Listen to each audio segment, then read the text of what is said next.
is like movie making. Hello everyone, welcome to the book launch event, one in a series of many book launches that are ongoing in London and broadcast to other audiences as well. My name is Gulnaz Sharafutdinova. I'm a political scientist working at Russia Institute at King's College London. And we will be talking today about a recent amazing book, Navalny, written by three authors, by three collaborators. Let me first present the authors and give them a chance to talk about the books.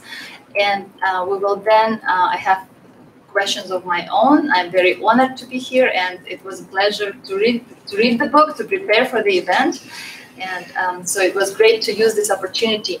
But we will be taking questions from the audience, from you all, and also the online audience as well. The questions have been already coming from yesterday, I think. So we have 90 minutes, and hopefully there will be enough time to hear all of us.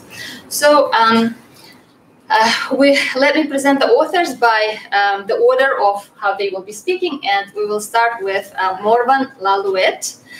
Morvan is a PhD candidate at the University of Kent. He has been researching Navalny and Russian opposition at the University of Kent. He holds an MA from Sciences Po in Paris and an MA in IR from the University of Kent. So he will be speaking first about the book. Then next, Dr. Ben Noble. He is an associate professor in Russian politics at UCL. He is also a senior researcher at Higher School of Economics in Moscow, and also an associate fellow at the Chatham House, where they had the first book launch today. His research focuses on authoritarianism, comparative politics, legislative politics, and Russian domestic politics. We see Ben often as a regular contributor to media discussions about Russian politics, including in the media venues such as Times, The Telegraph, Bloomberg Opinion, Monkey Cage at Washington Post, Vedomosti, the Moscow Times. And finally, Dr. Jan Matti Dollbaum, a postdoctoral researcher at the Research Center on Inequality and Social Policy at the University of Bremen. Jan specializes on civic activism in Russia, and I'm hearing recently in Germany too. He is also an associated junior fellow at the Hanse Wissenschaft College and an affiliated researcher at the Research Center for East European Studies at the University of Bremen. I want to first of all congratulate you on a great publication, which couldn't be timelier. It's quite an amazing and worthwhile achievement that I guess will bringing the work that you probably started before 2020, but within the months that have passed since Navalny's coming into the global fame and the global audience asking who is Alexei Navalny, we needed a book like this, and you have delivered it. And I should also note that this book launch couldn't be done timelier.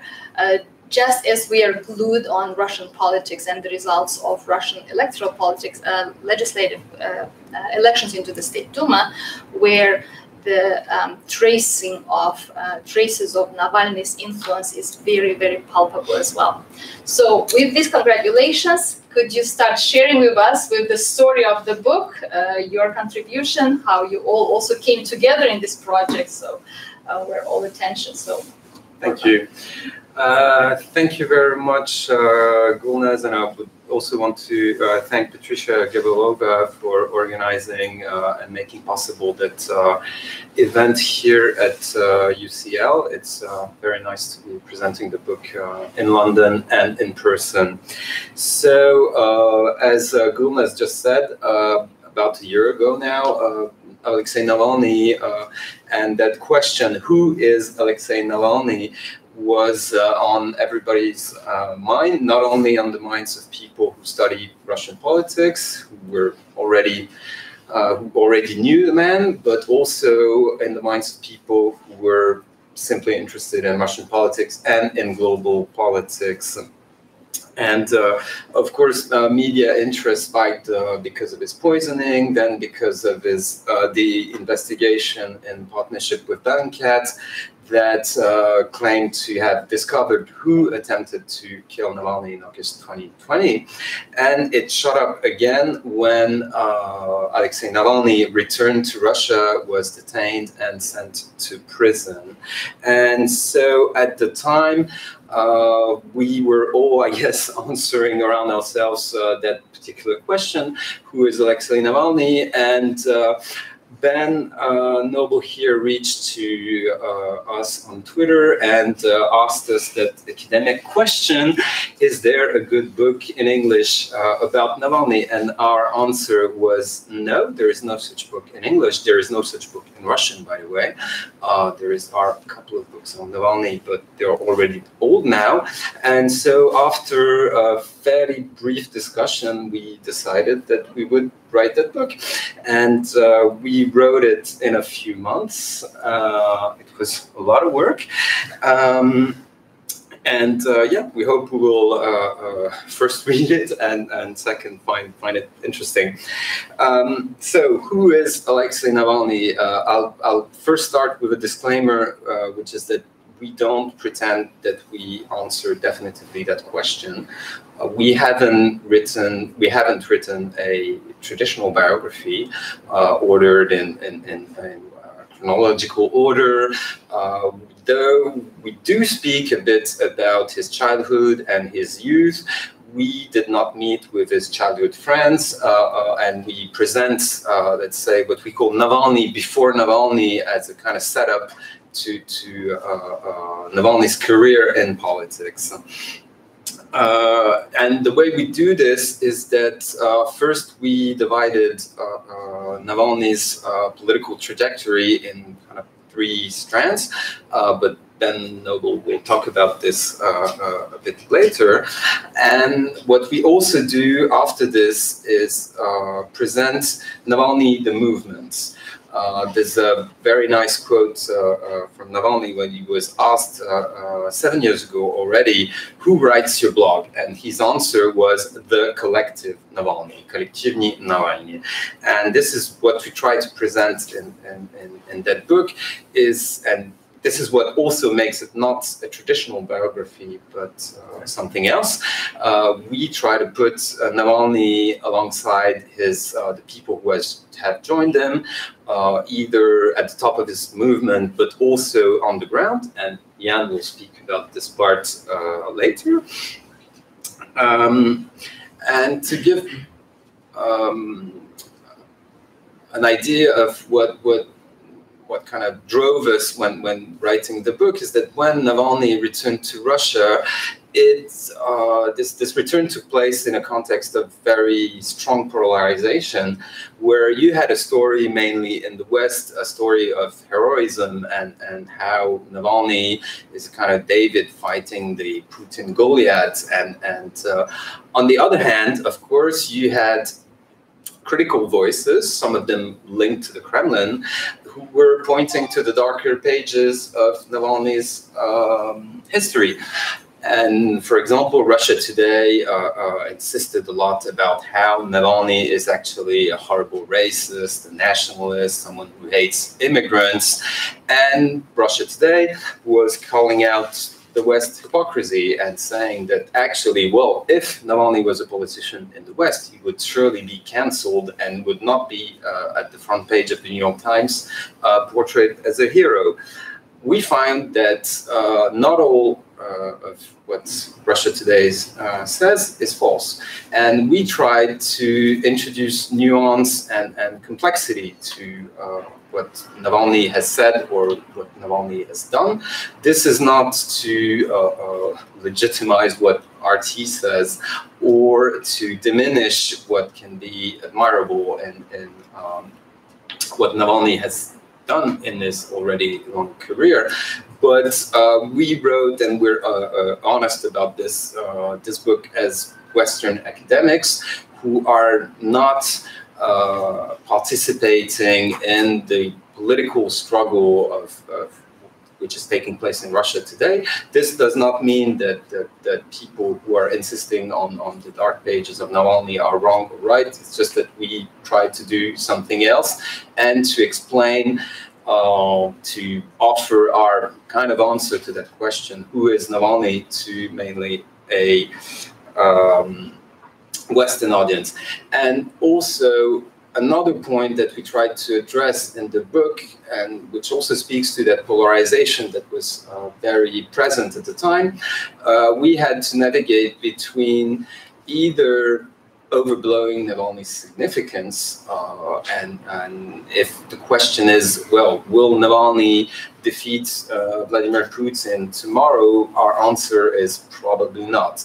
And we were also trying to avoid that other side of the polarization, which is the Kremlin side, let's say, of Kremlin talking point, which is that Navalny is just a blogger who is not worthy of any media interest, let alone of any book size interest. We do think that he is worthy of that attention. We tried to tell his story and the story of his movement with nuance and to add complexity to the debate, and we hope we have succeeded.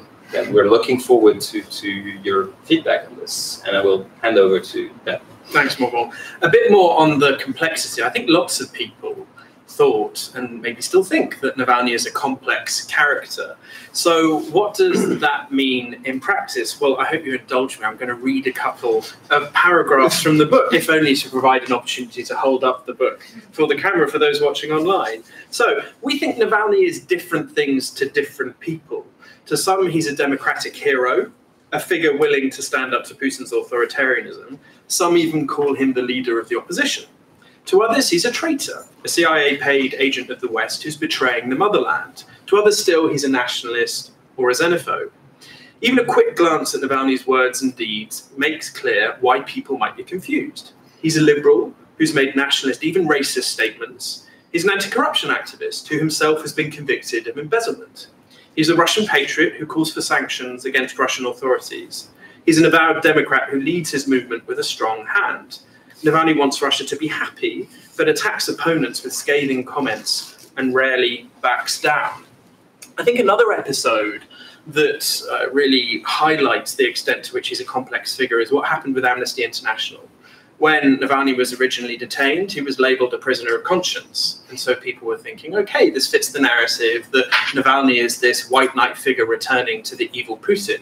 But then Amnesty International turns around and says, well, actually, we're revoking the label. And so people were saying, what on earth is going on here? Amnesty International pointed to past statements that Navalny had made, that it said were inciting people to carry out violence, that were words of hatred. And then Amnesty International turned around and said, well, hang on, no, we're going to reapply the label. So this back and forth really is a key episode, a key case study in how complex the figure Navalny is, and to us really underscored the fact that writing a book was a worthwhile endeavor. So how do we try and make sense of this complexity in the book? Well, most crudely, as Morvan has suggested, we separate his life into three strands. So we look at Navalny, the anti-corruption activist, we look at Navalny, the politician, and we also look at Navalny, the protest leader. I'm going to speak a bit about those first two before handing over to Jan to talk about Navalny as protest leader and Navalny placed within his broader movement in more detail.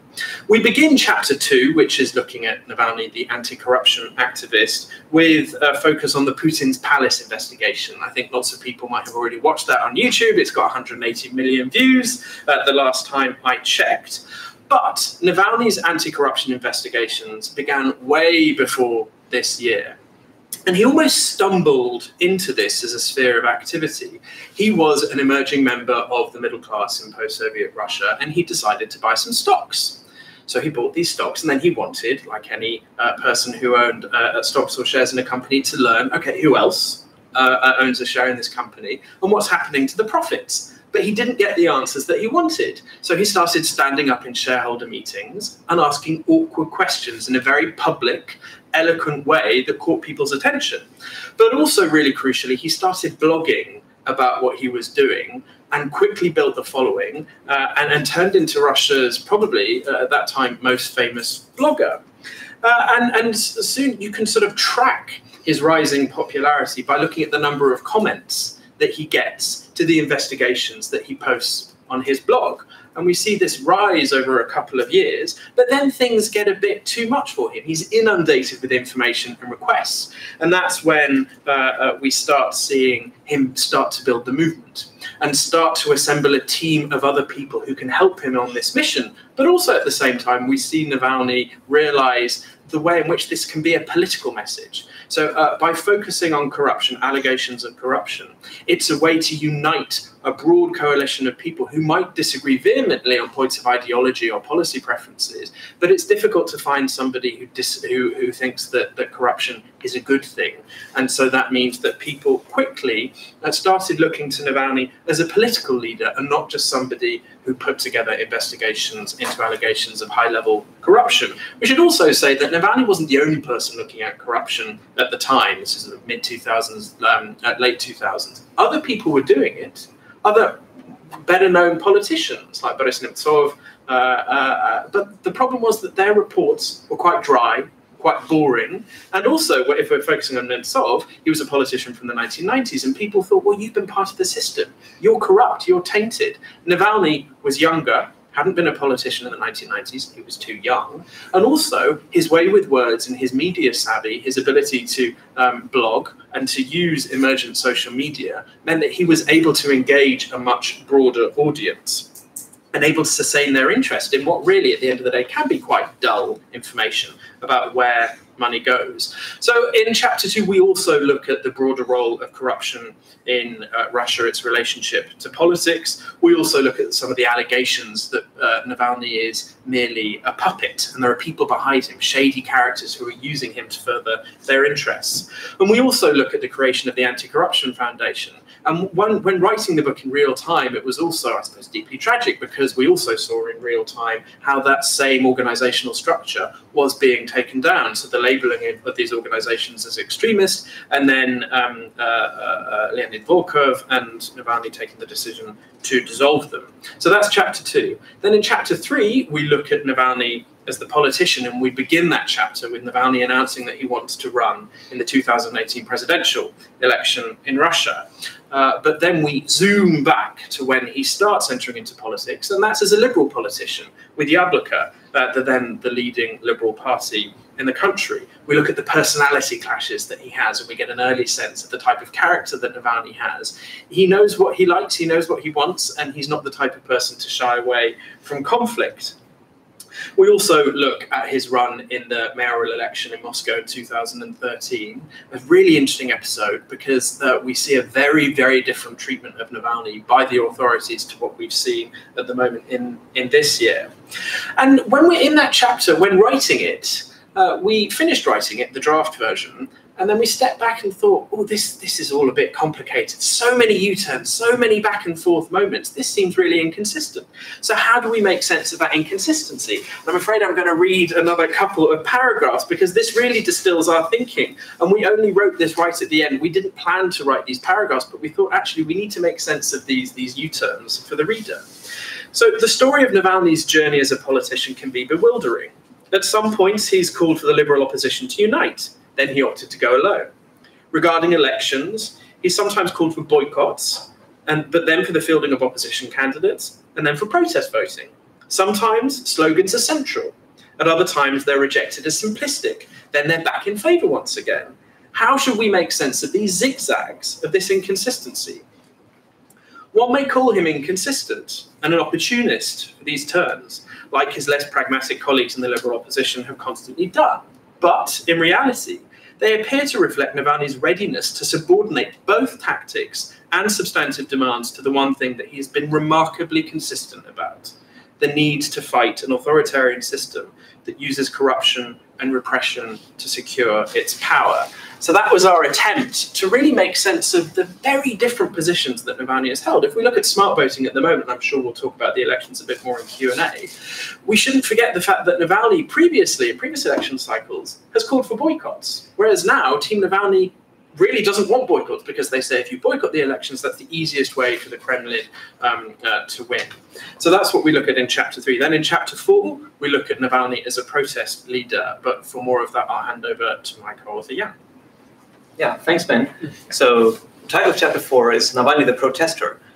And Navalny the individual has been a protester for most of his adult life, even in his youth. But Navalny the protest leader only emerged during or after the big protest wave for fair elections that took place 10 years ago. And Navalny has been, and that's what makes him stand out, I think, among his peers, has been using protests or incorporating protests into his political project.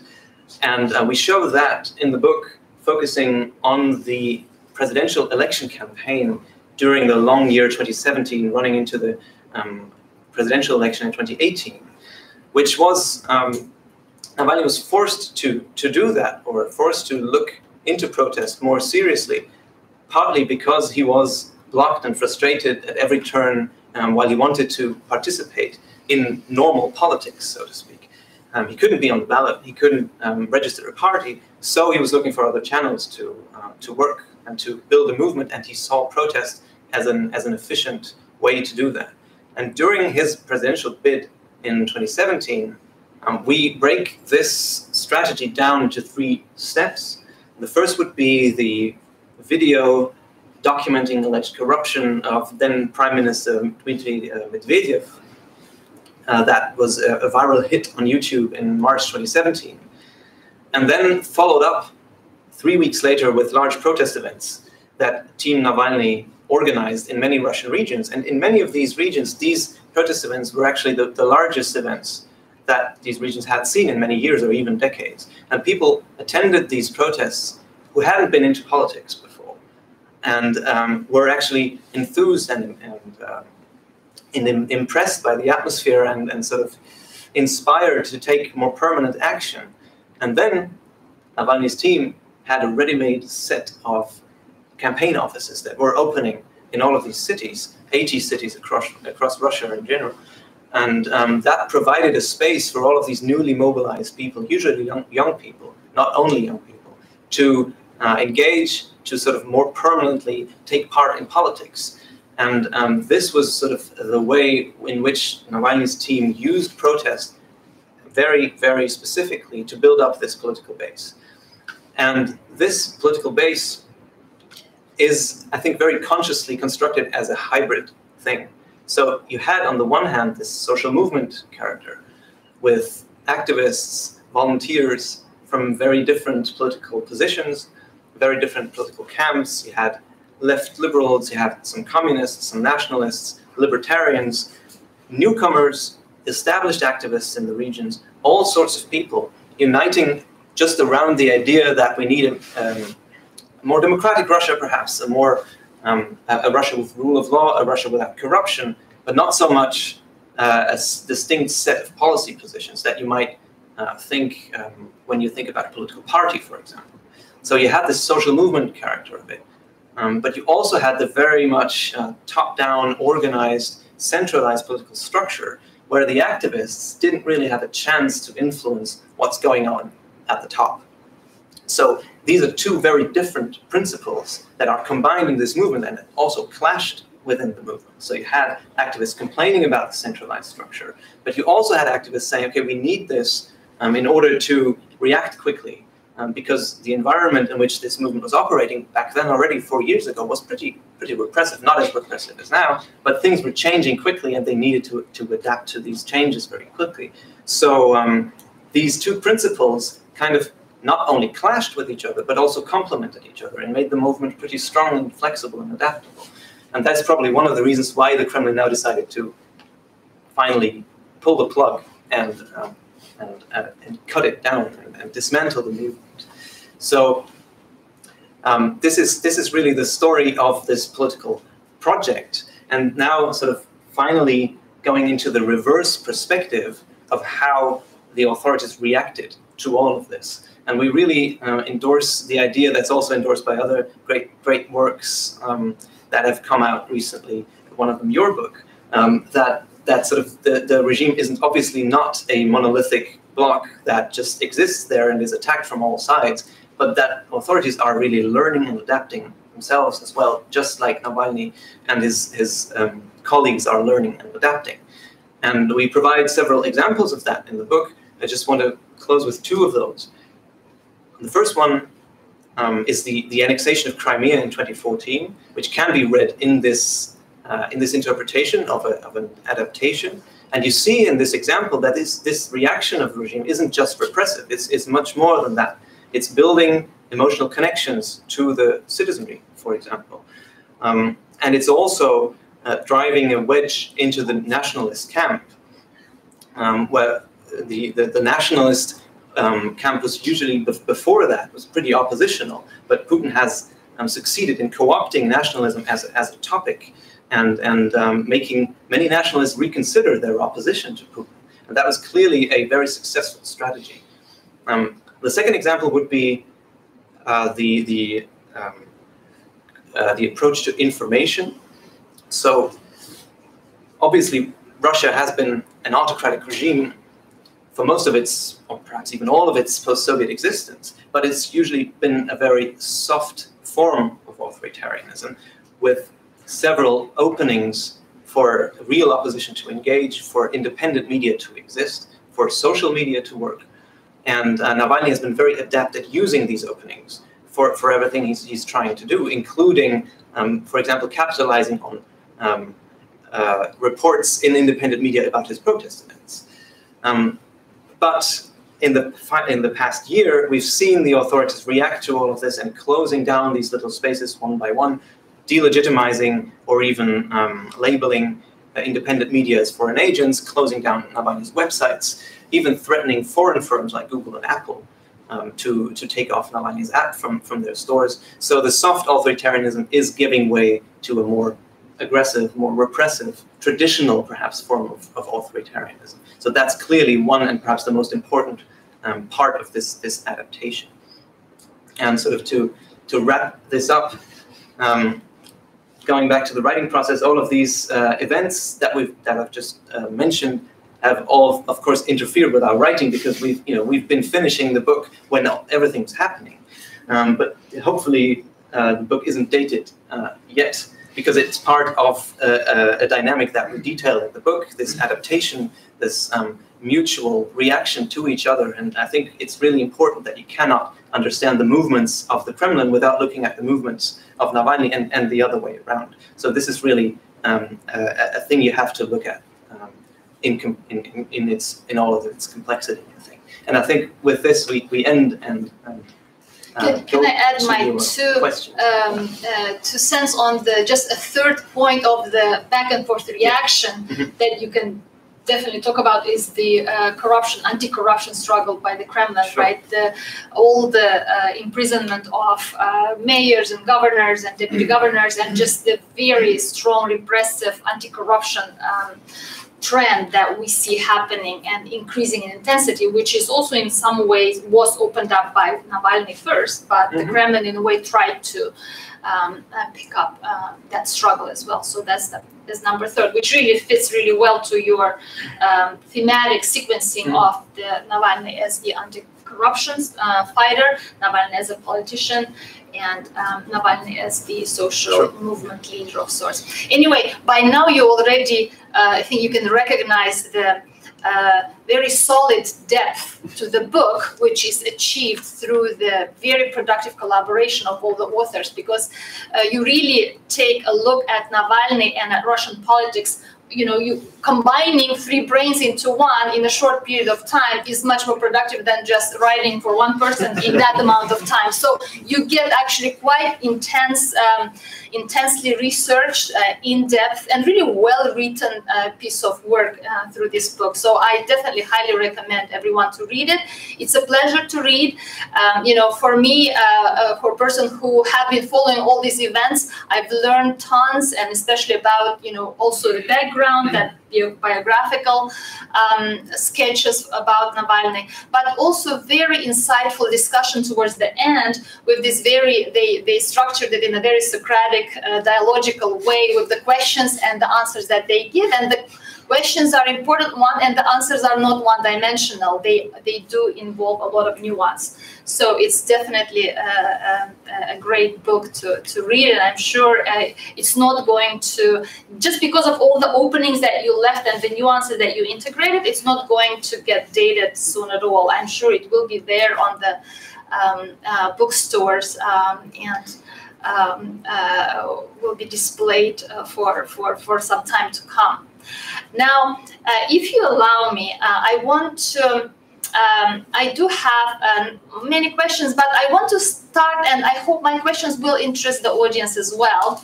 I have two questions about Navalny as a person, and I will ask both of them together so that you also have some time to think. One is a simple one.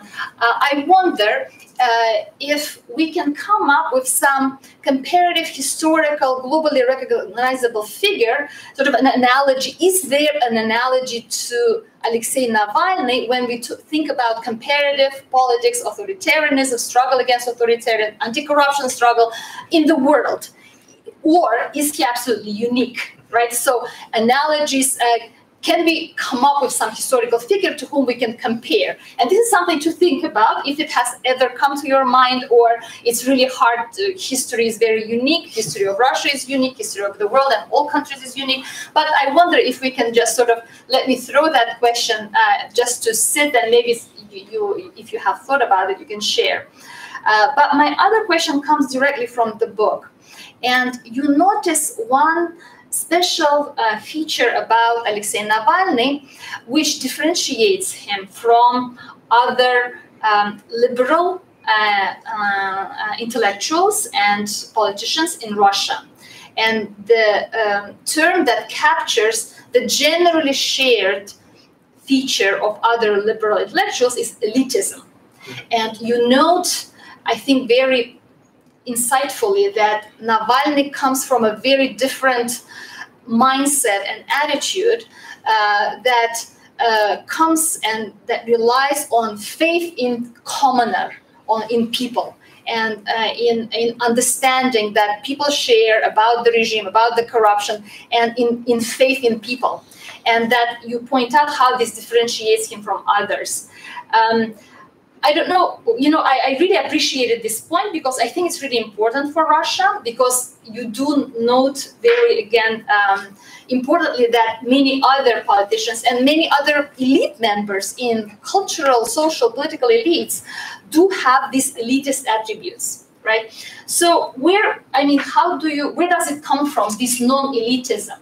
And how important do you find this specific feature in Navalny's, unique political stance?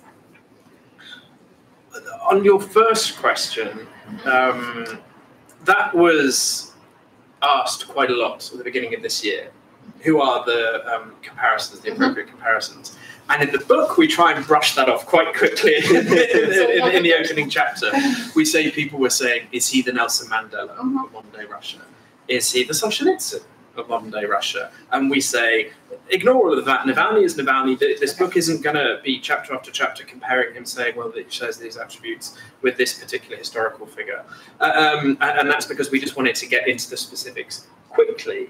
But what I would say, rather than trying to find the most appropriate comparator, is to think, well, what are everyday Russians thinking about Navalny now? And I think one point that's worth stressing is that for maybe those people who are sympathetic to his viewpoints, the reason why they don't support him more vocally or wholeheartedly is because they've heard this all before. And they think about somebody like Boris Yeltsin. They think about the early 90s, and they think about people who said, we're Democrats, we're liberal, we're going to change the system for the better, it's going to be bright and glorious and wonderful. And yet we see the 90s, we see the chaos there, the default on the ruble in 1998. And so there can be a reluctance, which is one of the reasons why maybe the current political system seems so stable. It's not necessarily for people actively supporting what Vladimir Putin thinks, what his government says, their policies. It's the fear of the unknown, the fear of what might replace Putin if he were to leave the presidency. So for me, when I think about Navalny, I think about Yeltsin. Also, they uncannily resemble each other. If you look at photos of them when they're younger, I mean, it's such a banal point to make, but it's just very, very odd that they look like each other. They have said similar things. And for many Russians, it's a cautionary tale. And so rather than, as I say, answer your question directly, that's what I'm going to say. But let me hand over to my co-authors. Thank you, Ben. Well, maybe just a very quick addition to that. I think there isn't a historical figure that comes to mind immediately, perhaps precisely because the conditions in Russia are so peculiar in their combination. I mean, every bit of it has been there before, but mirroring the structure of the book, Navalny is many different things, and very consciously many different things. So there are, of course, protest leaders in history who use protest strategically, also the repression against protests strategically in order to show the repressiveness of the regime.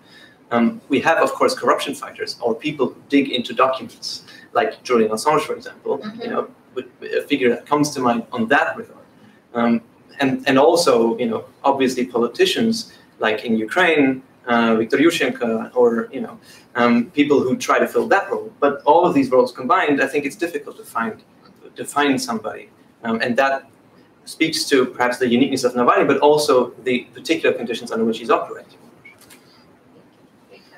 But what about the difference between this elitism? Where did Navalny come from, being non-elitist, so to say? It's difficult to answer that question in a non-psychological way and having. Maybe you can remind us about his parents, like. Yeah, well, Navalny does not really come from an elite background.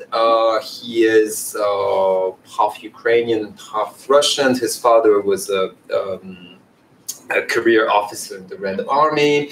His mother was an accountant, and so he doesn't come from a typical Moscow intelligentsia background. He was born in the Moscow Oblast, but quite far from the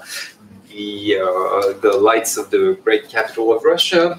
And so he has that kind of, if you compare him to some other politicians in Russia, especially liberal politicians, he is not from that typical Moscow or Petersburg background. And he's a well-educated man. He went to fairly good university. He didn't get into the most prestigious university, apparently by very little. And I think maybe what also explains some of this anti-elitism is that he actually failed in his career at the start. He wanted to be, he said, it's a beautiful quote from his book with a man called Voronkov, which is he's a Navalny fan, but the book is built on many interviews, so it's a very interesting book. And he says, well, market fundamentalists of my kind thought they will all since we're so smart, we'll all become millionaires. And so he was really enthused by the idea that the 1990s is a moment of great opportunity. He was not on the side of the losers at the time. Neither were his parents, by the way, who got into business in the 1990s and managed apparently maybe not to become millionaires, but to become fairly successful. But in the 1990s, he ended up making some money, but he never turned into a millionaire. And it's also what he says about some of the times in the way he presents things that he became interested in corruption, though at the time it didn't become something really political, is that idea that in Russia money grows from power, and that it's not enough to be smart, as he thought he is, and as he certainly is, but that you need political connections. And it's one of the ways in which it presents how he got into politics and how also he became critical of what the liberals and so-called liberals or Democrats had done in power, and especially that part that he condemned without reservation very early in his career, this idea that in order to create a liberal state, to create a democracy, you need first some kind of dictatorship, and Democrats must win elections without democracy, so that in the end democracy prevails. So in his non-elitist background, Navalny is actually quite similar to Putin. No, you know, if we think about Putin's background himself, so the nemesis, right, the antagonism is, I think, also might be intensified by the fact that they quite understand each other in terms of maybe none of them sharing very elitist background with elitist attitudes. So both of them are at the same potentially scale in terms of certain understandings, street smartness.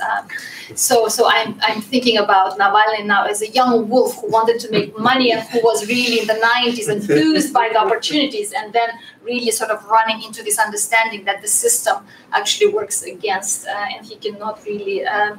That things needs to change in the system because of the power connections. Yeah, talking about elitism, it reminds me of a point that I think we also need to stress that, if we haven't already said it, this isn't a traditional biography. Morvan, you said that. It's, yes, we talk about the man, but we also talk about the movement, and in between we talk about his team that he assembles. And in the book we provide what we think of as little vignettes of their sort of very small biographies of the people around him.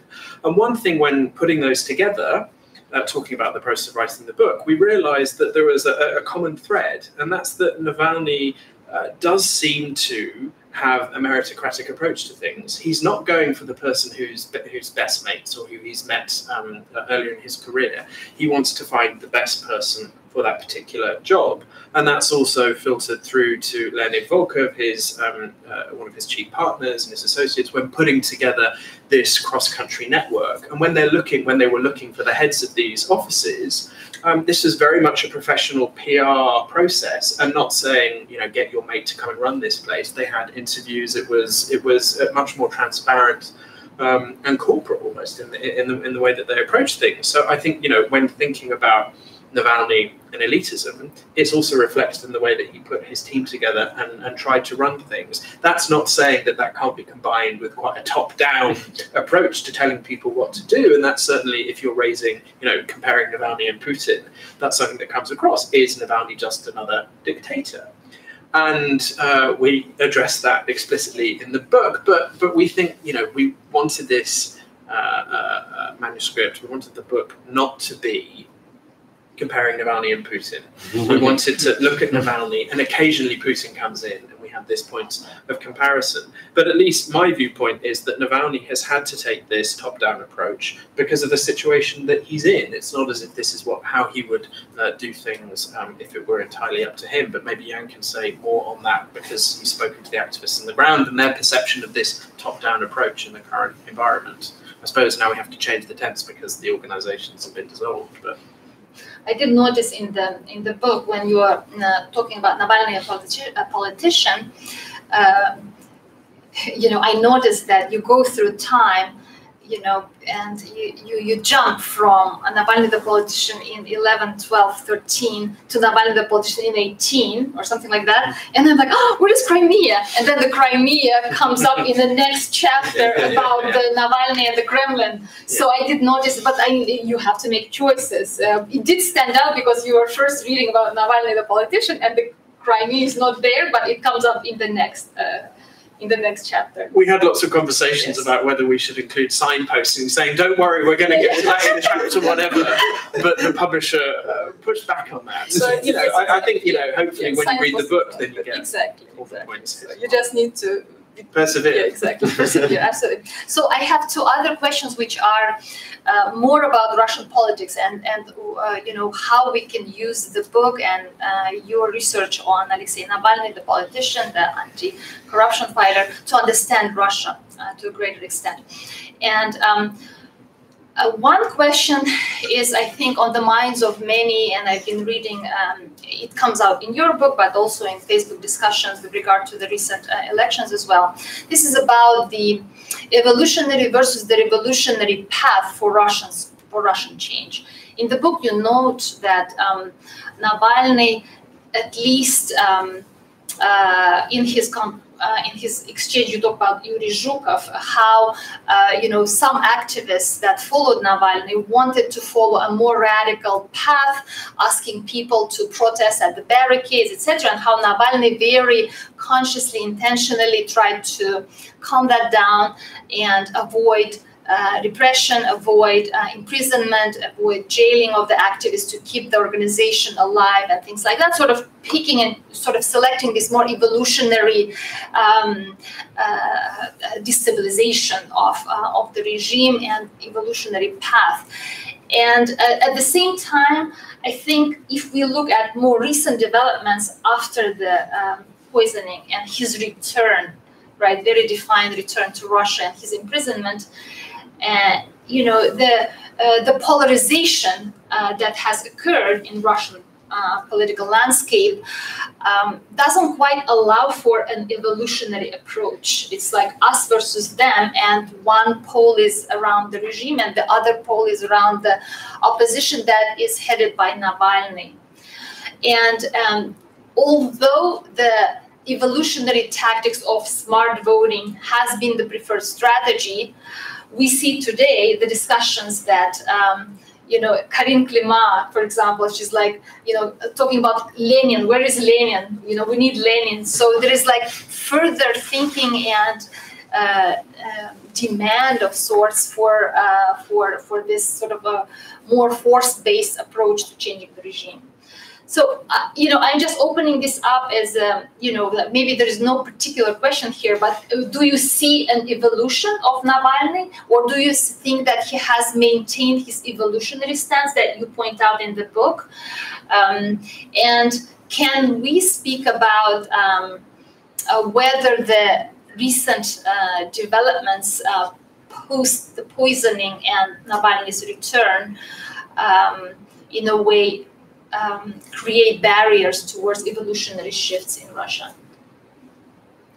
Perhaps I can start and you fill in. So I think that's an excellent point, that there's absolutely a tension there. But I think even the recent events wouldn't change Navalny's basic approach to that, strategy-wise. Because, and he's very right in my opinion about that, there wouldn't be support for more radical changes in the Russian population. There wouldn't be a sufficient number of people rallying behind more radical attempts to subvert or to overthrow the system. And therefore the strategy, the evolutionary strategy, he chose very, very consciously, because he thought, and correctly in my view, that was the only viable, the only realistic option. But by using that option and trying to exploit all of these little openings in the system, as we said before, he forced the Kremlin to react to that and to close all of these little spaces. And that sort of triggered a spiral of escalation. And at the end of the spiral, what's at the end of the spiral? At some point, the question is who has more resources, who is more willing to use brute force. And I think we've reached that point by now. And the decision of the Kremlin to not really care anymore about any democratic facades and just crush the movement. And it's really, really difficult to say how they can get out of that corner with that evolutionary strategy. And I think, but still, there isn't any alternative to that in the Russian population, most certainly. So it was a risky strategy, and they certainly knew that at the end of the spiral, they might be the ones who lose out, and that's what's currently happening. But I don't think that there's an alternative to that. If I may add, Navalny has always, I think, and this is, I think, something he is consistent about, said that his approach was evolutionary. But at the same time, he has repeatedly said in different instances over time that it is quite possible that such a revolution might happen. He said that in 2011 when there was, before the protests, and when at the time the big topic was the Arab Spring and what happened in the Middle East. He said, well, it's quite possible that we might end up with what he calls a broad confrontation between the masses and the corrupt elite. I think a quote by heart, so I don't remember if it's exact, but this is the idea, and he repeated that a few years later.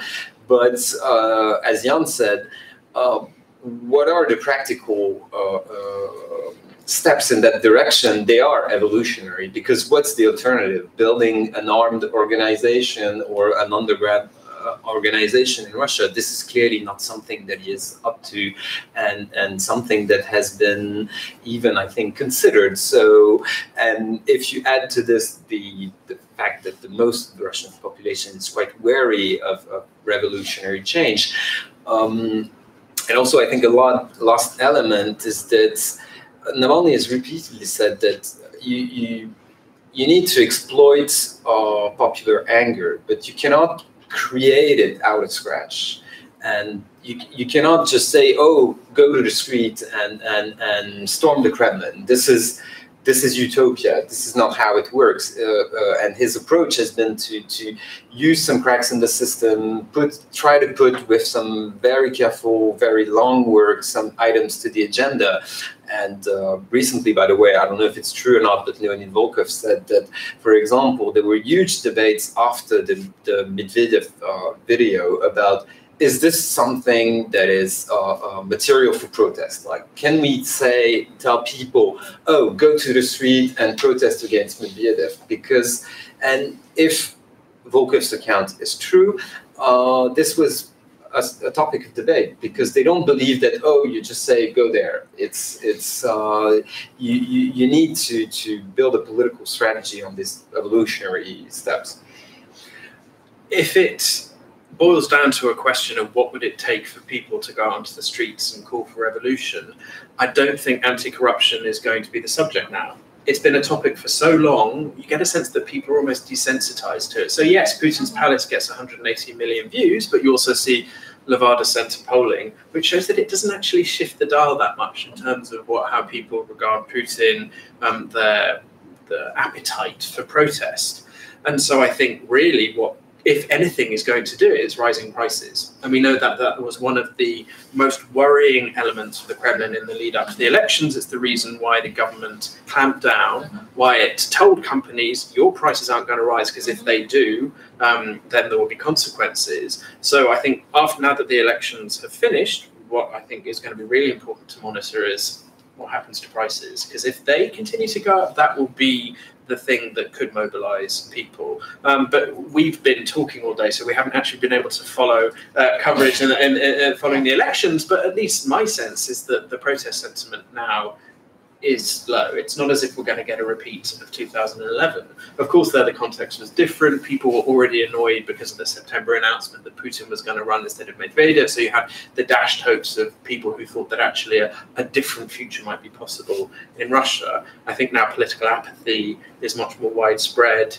And so that would be a reason that would stop people from protesting. But as I say, rising prices, that's a great point. That's a great point. In fact, that's why they have been also distributing money to children and pensioners and military. And so there was a lot of attention on this issue. And there are already discussions about the day after election, Monday, the prices on Grechka buckwheat. I just was reading about it. So that's a very painful issue. That's what they're writing. I'm going to St. Petersburg on 23rd, so I'll check. You check the prices. I think this is a great time to open up to your questions and your comments. So I do have plenty of questions left. So if there are no, we'll continue with mine. But I invite your questions, please. Who has any reactions or comments or questions, please? Yes, please. Thank you. Can I first of all say how nice it is to be back in SSEES? This is about 18 months since I was here. Somehow this. And I really want to thank Patricia and Lisa for organising it, and of course the whole panel for making all this possible. Can I endorse what Gulnaz said? I mean, this is a really good book. I have read it. Posting again, sorry. But it really puts the Navalny movement in the context of contemporary Russian politics. That's its real strength, I would say. My question is, having said that, is about the one time that Navalny did get a chance to stand in an election, the 2013 Moscow mayoral elections. And I'd like to ask the panel whether they agree with these two things I'm going to say, because they're not in the book. First of all, would you agree that apart from the lack of media access that he had, in other ways, the election was actually rather fair? First of all, Navalny was actually allowed to campaign. His supporters weren't impeded, well, not very much anyway, in the campaign. And as far as I can see, the counting was actually fair as well. And secondly, would you agree that this 27%, this was a result in Moscow?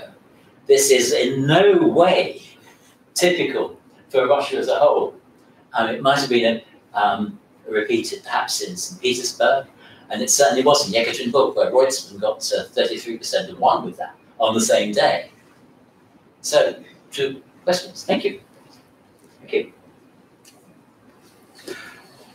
Broadly speaking, Pete, great questions. What we try to do in the book is say that Navalny is a significant figure, almost regardless of his percentage approval ratings or how he does in an election. It seems to be a framing of certain media outlets aligned with the Kremlin to say that don't talk about Navalny unless he would viably be a competitor against Putin in a presidential election.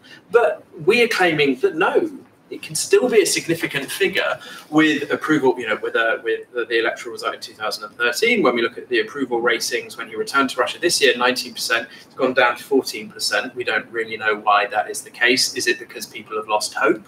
Or is it because people are afraid openly to say that they approve of somebody whose organizations have been labeled as extremist? So what we try to do is separate out approval ratings, electoral performance, and making the case that he's worthwhile looking at, including because of the various hurdles that have been put in front of him. I mean, the idea that he could have got 90% approval rating for a country in which he's constantly maligned on state media as a paid agent of the West, as a CIA agent, it really is extraordinary. So when you have certain journalists saying, he's got 90% approval rating, he's a nothing, that's ignoring the context in which he is. So I think that's one approach to your question, one possible response. And let me hand to my co-authors to maybe add some bits more.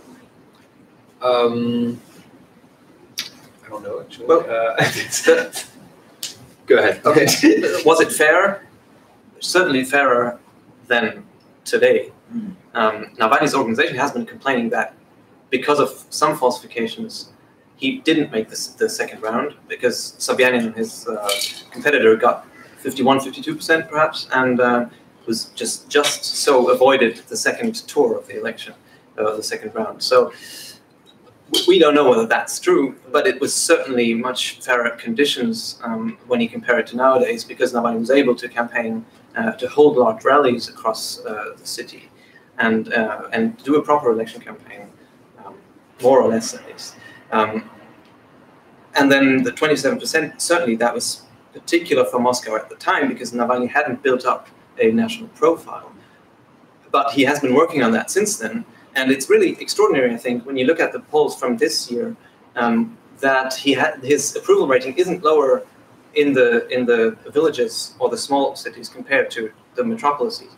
So he has been able, apparently, if you trust these Levada polls, to build really a broad support across the country, and that's extraordinary in the context that Ben has just outlined. So still, obviously, it's not a majority, but it seems so that the urban environment isn't what's driving his support nowadays.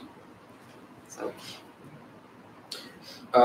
Yeah, and also I think what you said is true. It's also I mean, Russia is a very centralized country, and achieving a number of supporters in the capital can have serious political consequences that are much more that are, how to say this, not aligned with the precise share of the demographic of Moscow compared to the rest of the population. And we know that, if I'm not mistaken, apparently United Russia won all the seats in the capital, which sounds a bit unlikely to me, and it shows that there is a premium in winning the capital, and that you would want to control the major city in the country. So achieving that support, and also to put this 2013 campaign in context, at the time Navalny is on the national scene for what, 2-3 years maybe maximum. So this is already something. And a last point, I think, is something that is a bit overlooked when talking about the elections. Of course, the 27% is impressive, but this is on the background of very high, a very low, turnout in Moscow, and it shows what's one of the main challenges for the opposition that vies for that urban electorate, is that the main form of protest for the urban electorate in big cities is simply not to go to the polls. And that Navalny himself has very early on called his fight the struggle between good and neutrality. And this is something that does not only extend, I think, to a kind of caricatured Russian from a very small city who is politically passive, but also extends to residents of big cities. I agree entirely. Pete, I was just thinking maybe a way of reframing your question, but tell me to shut up if this is going too far, is that the subtitle of the book is Russia's Future. That's the second bit of it. Question mark. And the book is an attempt to answer, is Navalny Russia's future? I think on balance, even not taking into account what's happened this year, it's unlikely that Navalny in a presidential election, that in these current conditions would necessarily achieve majority support. But you're saying he was given an opportunity in Moscow 2013, a most likely situation for a candidate like Navalny to win, and yet he only gets 27%. So he's had an option, and actually we've got a demonstration that he isn't, at least the future for some voters in Moscow. But that is, I'm using that as a springboard to talk about something that we present in the book, and that's the difference between stage 1 and stage 2. That Navalny is trying to conduct really two struggles. The first stage is to bring down the current system for Russia without Putin. And there he can try and cobble together quite a broad coalition. And he can get people turning out onto the streets, like we saw at the beginning of this year, who disagree quite passionately with policy positions, ideological points that he has, past statements that he's made. And yet they realize that he's the best positioned person to challenge the current system. The plan would be that once he brings down the current system in stage 2, he ends up being a normal politician in a multi-party democracy. And I think, bizarrely, it would be a sign of Navalny's success if he were to win in stage 1 and then be a minor figure in stage 2. And certainly by looking at how, various indications of people's agreement with his policy positions, his stance, it's not as if he would necessarily be able to be backed by a majority at the moment. So in that stage 2, we might see other figures rise, and other figures who have a skill set that would be better, set them up better for that more pluralistic liberal democratic environment. Navalny has been able to thrive in an authoritarian system. And a question that maybe comes up occasionally in the book, but we don't necessarily tackle head on, is the extent to which Navalny is very much a creature of this system, that he has been able to develop skills that are really, channeled to take on somebody like Putin in the political system, but there wouldn't be transferable skills to that sort of second stage, more normal democratic politics. Navalny just wants to have the opportunity to be able to try it out. Good point, Ben. Can we have, I think you wanted to, or did you want to follow up? Just very briefly, Yes. can I just thank the excellent answers. I obviously didn't put myself very clearly, but I certainly the 27% as an outstanding achievement on Navalny's part after just 2 years since 2011, which really gave him the springboard. So, thank you. Sorry. Thank you for the great book. Switching from the future of Navalny in Russia to our sort of immediate future as researchers and citizens, I've noticed that you haven't referred to the Navalny's organization by name during your presentations, not a single time. So I'm just wondering if it's a coincidence or there's sort of legal aspects to any legal aspects. Well, the Anti-Corruption Foundation and the network, FBK, because my understanding is that if this could it create, for example, could Russian policies and legislative acts create problems for viewers of this presentation, for example, in Russia? Or should we make disclaimers when we actually refer to the organization explicitly? And have you done it in the book? Or do you have to implement any changes when the organization became was classified as extremist? Can I build up on this? Catherine is asking online, given the level of oppression in Russia, is there a risk publishing a book on Navalny? So we can combine maybe the answers to questions. Well, I guess we'll find out when we go to Russia. I mean, what makes that all these questions complicated to answer, and it's to answer clearly the first one, it's not policy not to mention the FBK. We say Team Navalny also because since we take a kind of large overview of his career, like he has built a number of organizations. From you have the Stabe, the headquarters in the region. You have the FBK, which is more in charge of the national level anti-corruption. Before that, you had Rospil. So we kind of wrap this up with Team Navalny or his organizations in order to have that kind of bird's view on what he's done. Now, to answer the other question, I think it's unanswerable, and it's something that also speaks to the level of transformation that we've been seeing in the past year. We had that conversation when we started that book because it's something you have to think about, and that was in the beginning of February, end of January, and our answer was that as far as we know, the number of Western researchers who've had trouble with law enforcement in Russia is quite low. And I think, well, I'm French, he's German, he's British, and we were able to say that, well, no, it's only a handful, so we're probably safe. But, well, time will tell. So, yeah, we have no disclaimers in the book. There's no legal obligation. I mean, we're thinking about that at the moment. Do we try and pursue a Russian translation? There has been interest in Russia. You have to add some disclaimers. We imagine that they would have to be added. But, you know, the question that combines both of these, this is quite a balanced book. It's not as if we are there as cheerleaders of Navalny. We precisely set it up to be objective, to be people who don't have any skin in the game in Russian politics. And there are bits in here that Team Navalny will not like. There are also bits in here that the Kremlin will not like. So it could be that we end up just alienating everybody and we're left on our own. Or it could hopefully be for more enlightened minds realizing that, you know, we're not trying to pander to any particular constituencies. We're trying to give a take on things as much as we can see. So yeah, it's purely by chance that we haven't mentioned the FBK. But no, really interesting question. Because I'm trying to think why we didn't. So there are 3 questions. Let me start from the back there, and then we'll move to you, and then to here. Thank you very much.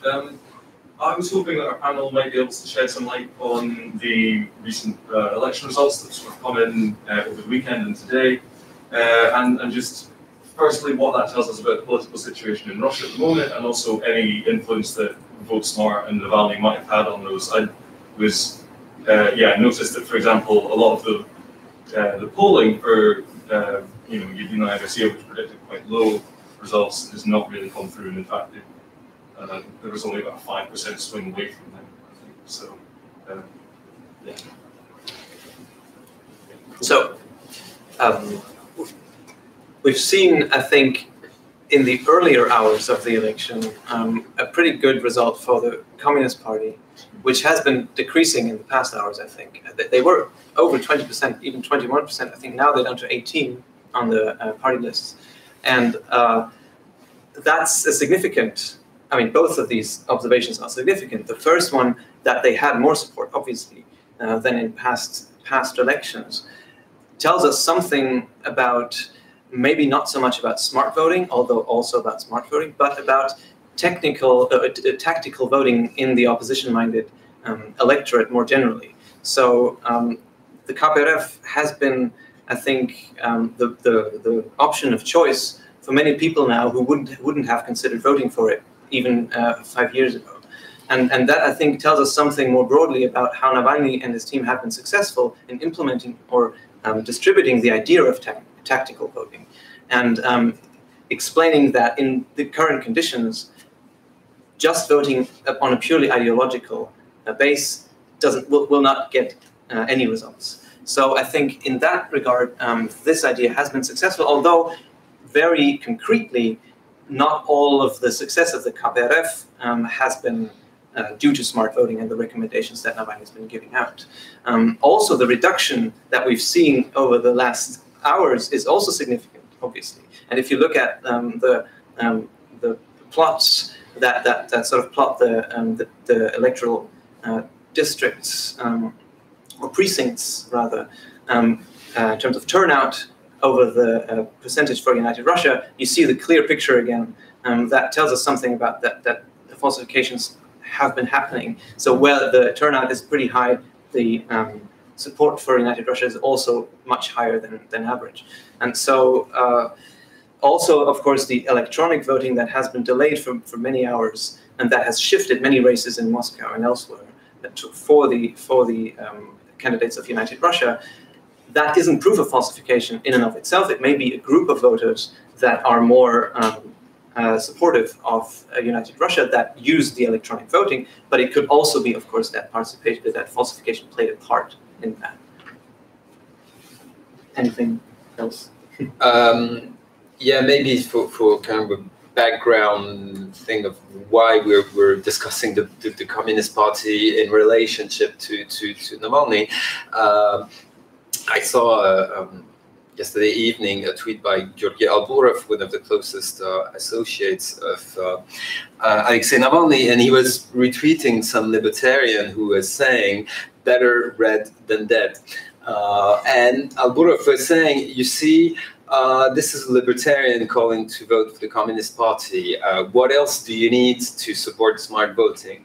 And I think it tells a lot about how Navalny has been trying to adapt to the closing of opportunities in Russia, because, of course, tactical voting, which has been delivered through an app called Smart Voting, which tells you for which candidate you should vote, that is the one who is most likely to defeat the United Russia candidate. So this strategy has been a way to adapt to tremendous closing of opportunities, but it also shows something about Navalny more generally, is his willingness to be quite flexible ideologically when the situation warrants. And now, and for a very long time, actually, the most powerful opposition party within the system is the Communist Party, and his Navalny supporters don't shy away to call to vote from the parties, which of course makes it quite difficult to assess, as Jan was already saying, whether people are flocking to the communist vote because Navalny tells them so, or just because that tactical voting was already present. But again, this reinforces what we have been saying repeatedly about him, that he is willing to use what he sees as developments on the ground, hatred for corruption, the fact that most people are oriented towards the Communist Party, and trying to kind of ride that wave. When it comes to the Communist Party in particular, I think we shouldn't forget that their approval ratings have been going up for quite a while, and before smart voting recommendations were released. So I think any narrative that we see linking the Communist Party's successes in these elections, linking it directly to smart voting, that's overblown. But, you know, the point you made earlier about polling data versus United Russia gets a constitutional majority, the polling there, the question often asked is, which party would you vote for if elections took place this Sunday, and that's when we see United Russia approval ratings being around 28%. So you think, how on earth, on those conditions, can they end up resecuring a constitutional majority? But the answer is quite simple, and that's why the resecuring of the constitutional majority isn't a surprise. You make sure that you can get the right people to turn out. You get the people who are dependent on the state, who are genuinely keen to turn up and to vote for United Russia. Either you compel them or you give them incentives like these one-off pre-election payments to the support base for the Putin political leadership. Or you have to remember that for 225 seats of the State Duma, they're single mandate districts, first past the post. All you need is a plurality. You don't need a majority.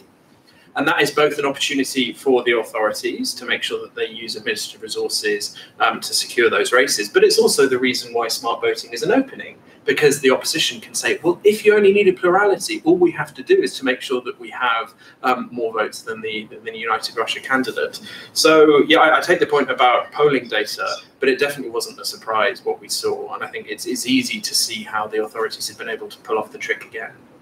Maybe just one little detail, that there will be one new party, New Новые люди, present in State Duma. It looks like it was the latest I saw, 5.33, so they did clear that 5% threshold. So we do have an interesting change. Not many candidates, but still. There were, I think, a hand there, or okay, and your hand, please. Yes.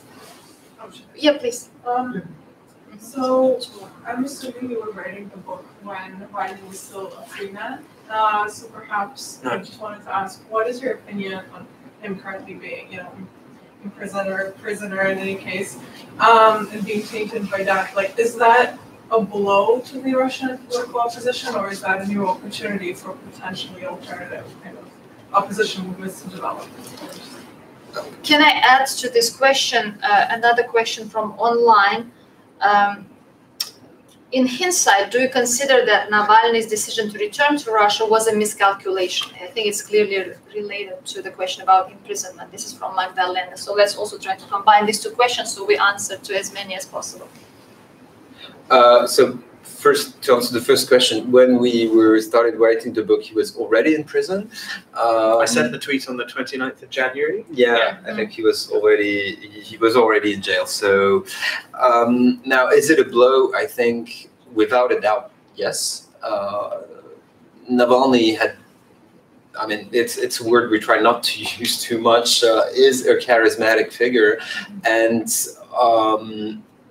having a charismatic figure in any political organization is an asset. And what I think is even more important is that he had been building this charisma, there's nothing magical about it, for 20 years. And replacing this, of course, takes time. So, of course, this is a blow.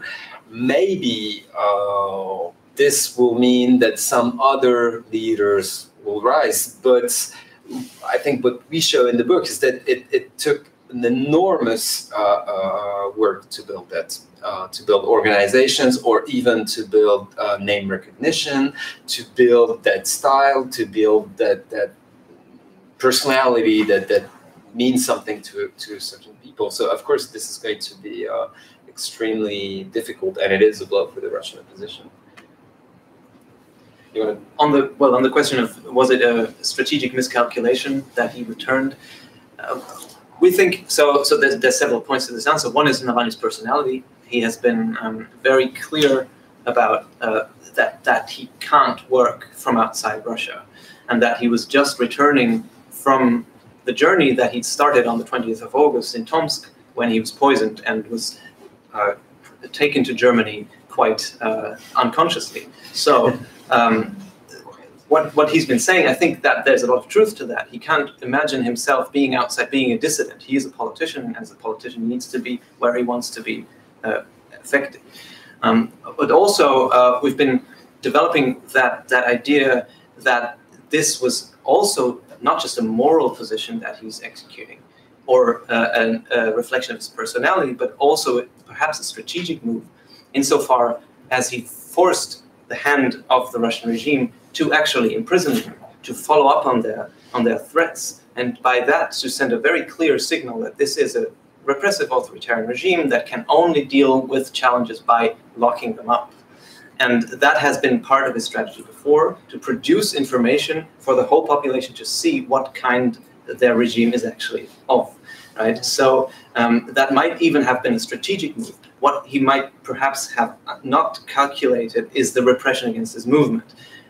That's speculation, obviously, but it could very well have been that he worked with the thought that he would go to prison himself, but that his movement would be able to continue operating.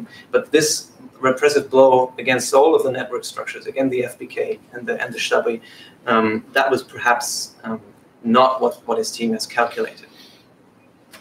And just to add one or two sentences to this, I mean, I think that all people who are observers of Russian politics were shocked by what happened and how it happened so quick, and that, for example, more than 10,000 people were detained during these demonstrations, that hundreds of cases were brought against demonstrators. This is something that nobody had seen in the whole history of post-Soviet Russia. So was it a miscalculation? Perhaps, but it's also, when he returned, Russia turned it to a different country, I can say. Yeah. There were questions, please. So I haven't had a chance to make it all the way through the book yet. I blame Amazon for delivering it late, but thank you very much for writing it. It's a very fascinating read. My question, and it's been touched on previously, but my question is kind of on the greater effect Navalny has had on the Russian body politic as a whole, because there have been opposition parties in the Russian parliament in some form or another since 1993, 1994, but and in fact, many of the leadership in place, especially for the Communist Party, are still there, so getting a little bit past their sell-by date, as it were. But do you think that with this rising popularity, especially for the communists, and with these new parties coming on the scenes, I mean, we've all heard the criticism that they are basically just siphon votes from each other, but will they embrace, do you think that moving forward, especially as a leadership change, Navalny's awakened something in the Russian body politic? Do you think the established opposition will embrace will embrace the role as something to challenge the Kremlin, or will they just continue to, especially when they've gone off and Zhirinovsky finally shuffle off, will they? When is that? Yeah, I know, they must have found the youth. Exactly. So if the question, maybe if I can reframe it slightly, but again, push back if I go too far, what's the Communist Party going to do now that they seem to have had a good election? Are they going to be much more vocally, honestly oppositional when it comes to the State Duma? My thinking is probably not, because the Kremlin knows that they can be co-opted to a certain degree, especially the Communist Party in the State Duma. Moscow-centered, the elite, not the younger, more radical younger people in the regions, some of whom are sympathetic to Navalny, have been sympathetic in the past to Navalny's movement, and maybe it is the case that some of Navalny's former associates, activist supporters have shifted to the Communist Party in the regions. So I think, when looking at what's going to happen to the Communist Party, we can actually fruitfully look at what happened in 2011 after the elections in December. Initially, lots of the opposition parties were vocally oppositional. They stood up. We saw the Italian strike in the State Duma, where it seemed as though the opposition, the systemic opposition, had grown a spine for the first time. But then they were very, very quickly disciplined through a combination of realizing the task was hopeless, because what the Speaker of the State Duma did in the face of that Italian strike was just to violate the rules. But also we see a combination of that with carrots, and Zyuganov being taken to the presidential administration saying, okay, quieten down and you'll get these particular perks. So looking at the 8th convocation, speaking as a scholar of legislative politics, I'm going to be fascinated to look at which post the Communist Party gets in terms of committee chairmanships. I imagine they'll be given a couple of really meaty ones, and that will be a clear sign that the Kremlin is co-opting them. However, I think it's also going to be fascinating to see what happens to the Communist Party in the regions. We know that in certain regions, at least from the results that I saw before going into the Chatham House event this morning, the election results might have changed now that we're at the end of the day. But it seems as though some of the federal subjects, the Communist Party did in fact get the plurality of votes for the party list. And it will be fascinating to see how politics plays out there for the party.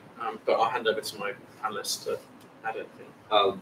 I'll rest so that we can take maybe a few other questions. But it's definitely the main topic that I'm going to be looking at going forward, the Communist Party.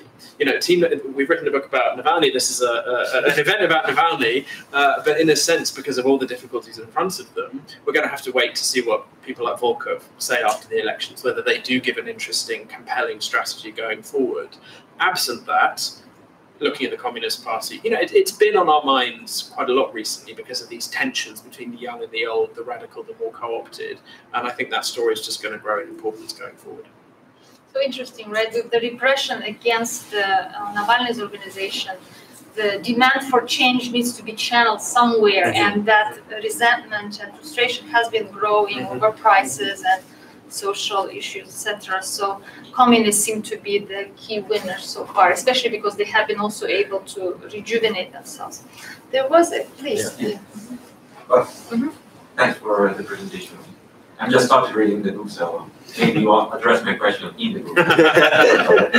And just three more questions. The first one is, you already mentioned, all of you, I guess, the difference between 2010, we started with a question about 2013 and 2018. And why Navalny, how would you explain that? What is the answer for, I mean, yourself, I guess? See, why Navalny was allowed to compete in 2013 and not allowed since then? Is it only authoritarian learning process, as Jan mentioned before, or it's only because of Volodin and Kirienko transition, or there's something else there? And the second question would be, do you have a sort of picture of an average Navalny supporter, beyond the fact that probably the young population is more likely to? Because I guess Jan mentioned an interesting point, this kind of decrease of divide between center and periphery, urban and non-urban population, which is kind of interesting, I guess. And yeah, well, the third question is more trivial than the first two questions, because it's more about what would you, where would you place Navalny and the liberal political camp in Russia? We know about it, exactly. We know about the issues Navalny comes from Yabloko and even recently, you know, the Linsky declarations. So give me a second, because we are wrapping up. I think there was one last question. So please ask that question, and then you will take 4 questions in the order you would like. Yeah. Please, your last question. Yeah, my question was, you talked a bit about the criticism of Navalny. I remember at the time of the amnesty decisions that seeing criticism, not just the sort of pro-Kremlin media, but also sort of some people in the West who are more kind of left-leaning, were arguing that, you know, regardless of the merits of his opposition to Putin, that sort of like an Navalny presidency would shift Russia into a more sort of capitalist free market system. So I was kind of wondering what your response would be to that line of argument, and also, you know, are there sort of elements of the Navalny political platform that you think are more compatible with kind of Western left-wing sort of values or policy goals? I think I've got, well, the first 3 questions map on quite neatly to our competency. So I'll answer with the really boring one, and that's for the first question, why able to run in 2013, not 18? Of course, it's very complex. There are lots of different interpretations. The clearest answer, 2013, he's running against Sobyanin. 2018, he'd be running against Putin. And that also conforms to the Bellingcat and Partners investigation into the FSB assassination squad. It seems like they started tracking Navalny after he announced his intention to run in the presidential race. So insofar as that was a direct challenge to Vladimir Putin, that seemed to overstep the mark, and so they decided that would be more of a systemic challenge. But the second question on the average Navalny supporter, you've got the best person in the world to answer those questions. I'm not sure about that, but I will still try my best. So I think one important term to mention here is the word instrument, and we go to great lengths in the book to describe how Navalny has been accused of manipulating the country's youth for his own agenda and for his own goals, but that there's a different perspective to that, which is the actual reverse, that Navalny himself is an instrument of people who seek political change, and that they are, or many Navalny supporters rally behind him, not because they support specific policy positions that he advocates, but because they see or saw him as the person best placed to achieve political change more broadly. So that relates to the stage 1, stage 2 battle. And so I've talked to a lot of supporters of his. Also, together with Andrei Semyonov and Elena Sirotkina, I did a poll in 2018 of his social media supporters, and that's very clearly what we see there too. So we've asked an open question: why do you support Navalny? And about 40% of the people write, "We need political change." Very, very. Or fewer people, around perhaps 12, 15%, have a specific policy position they want, be it economic growth, be it social security, or other things. So what the Kremlin usually calls the negative agenda is clearly dominating, although of course it isn't a negative agenda. It's really sensible to advocate that position in an authoritarian context like that. And if you look at specific policies, we see more divergence. But generally speaking, the activists in the offices were really mostly liberals, I would say. That doesn't hold for the supporter base. There's more divergence there. There you have people who really support state intervention to some significant degree, redistribution of income. But if you look at those who were at the forefront of the movement, these were generally speaking liberals, I'd say. So very briefly on that. And I'll try to wrap up briefly by first saying that when we say liberal, we mean liberal in the Russian understanding of the term, which is not the British or the American one, or which basically means in favor, of course, rule of law state, democracy, sometimes with a bit of authoritarian tendencies, but usually strongly pro-market. Yes. Navalny, on that topic, came from, let's say, a more right-wing liberalism, especially on cultural issues. He is advocating restrictive positions on immigration. I'm not going to go into detail, but he did have a nationalist agenda. He did say stuff that reflect ethnic or even racial prejudice. So Navalny comes from that right wing of Russian liberalism. But what is interesting is that, and it's also another example of him tailoring what's happening with public opinion, and in this case, maybe even global public opinion, is that in the last few years, he started advocating more and more the theme of economic and social inequality in Russia. And this is something that you didn't find in what he was saying a few years ago, but that now took an important part in what he was saying. And it was up to the point that when he started this campaign for the 2018 presidential election, he named the level of inequality the single most important issue he wanted to bring to the table.